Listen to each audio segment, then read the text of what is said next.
some poop over there in that corner. Right here? Yeah.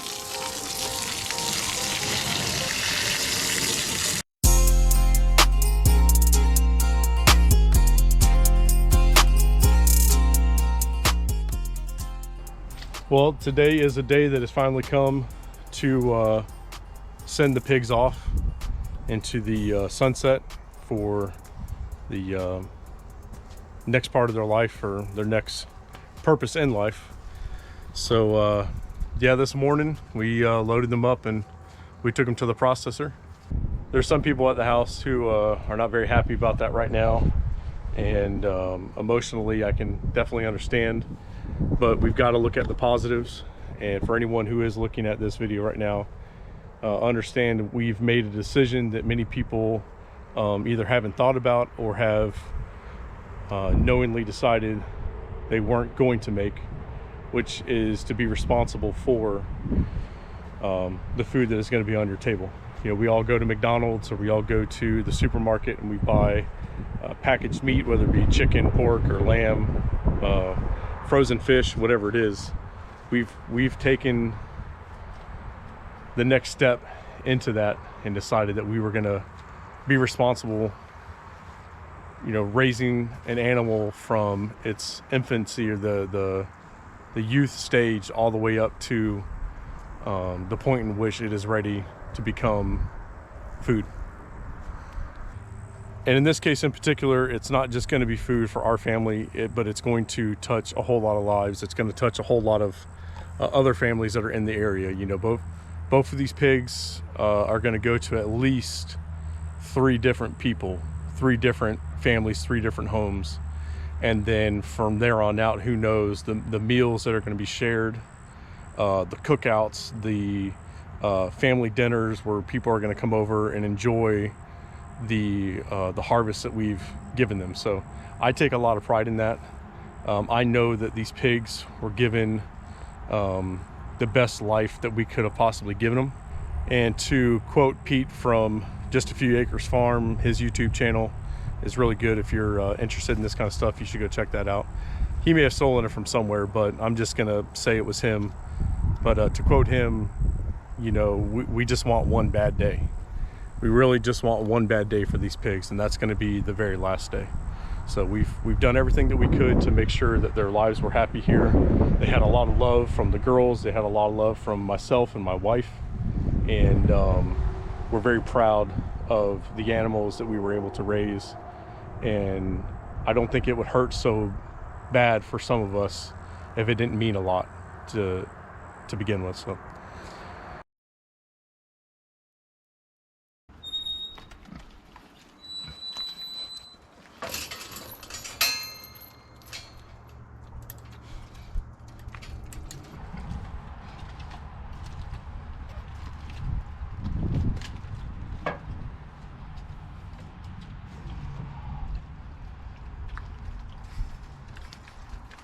You filming, Kendall?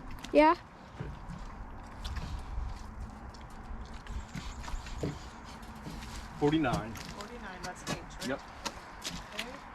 I've been filming ever since you told me to. All right, try to get the brown one again. Yeah, red one over, brown one. Brown one. Oh, stop.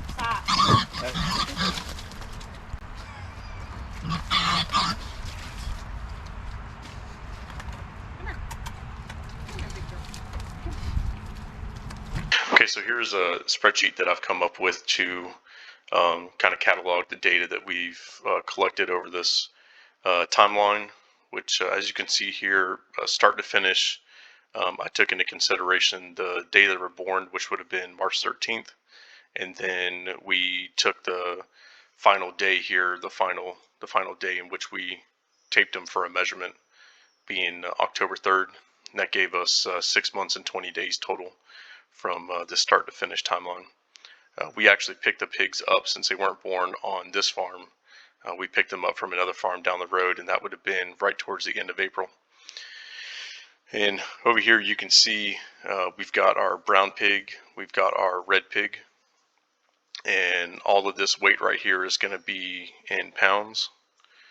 And based on the measurements that we collected over all these dates, and this, this date range here, this would have been the weight as it progressed up and through. So you can even see here the brown pig has had some weight, I wouldn't say irregularities, but when we were measuring her, she was slightly smaller than the red pig overall. And then right here about early July, she kept in line and then overtook the red pig. Now the only thing we can think of is the way that her body type, the brown pig versus the red pig. The red pig's body type may not have held her weight and her belly like a slump. She may not have slumped as much towards the front of her legs and kept more of it towards the back. Because when we do that heart girth, we take the circumference of the pig right there behind the legs.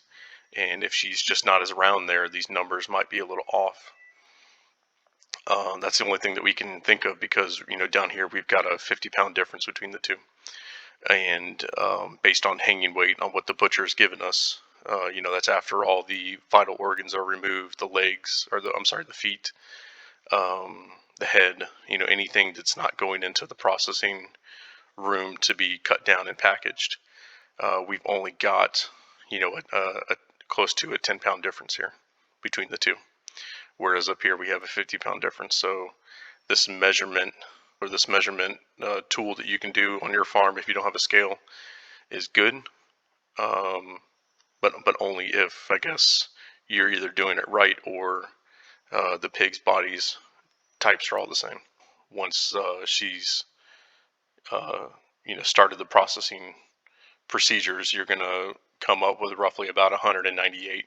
So I think based on these two numbers, we've got like a 72% recovery, which is awesome. All of our numbers are based on 70%, so we've exceeded that.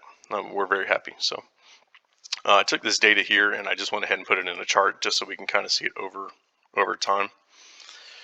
The red pig did kind of slump down. This would have been right before July, and kind of stayed lower. She did get parallel.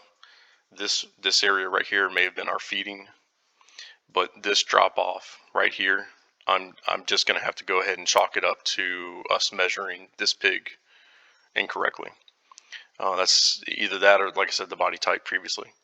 Our red pig was a little bit more wild, I would say, a little bit hard to handle, and she was not afraid to bite. So I think when this measurement was being taken, there is a good chance that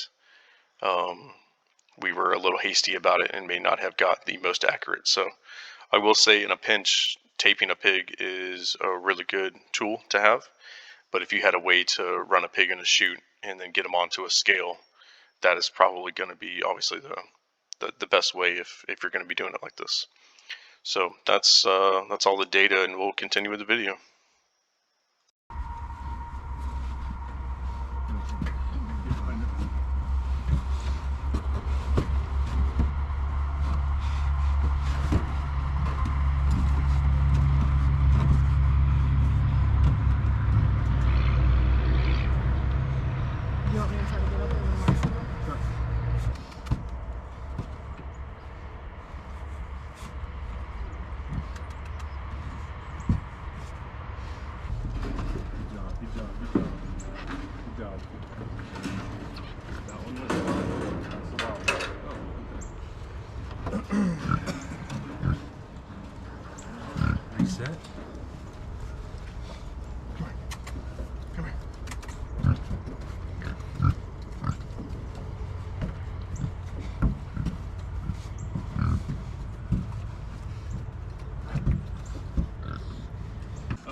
Mr. King.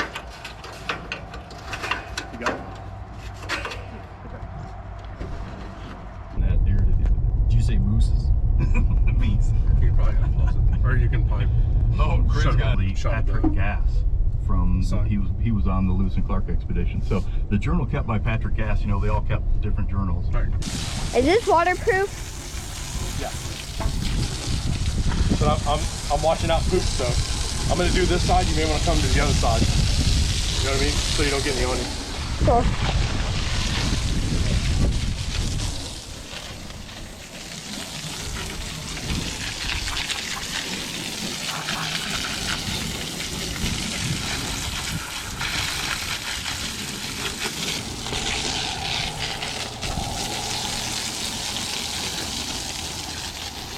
Come over here on this side. Over here? Over here on this side.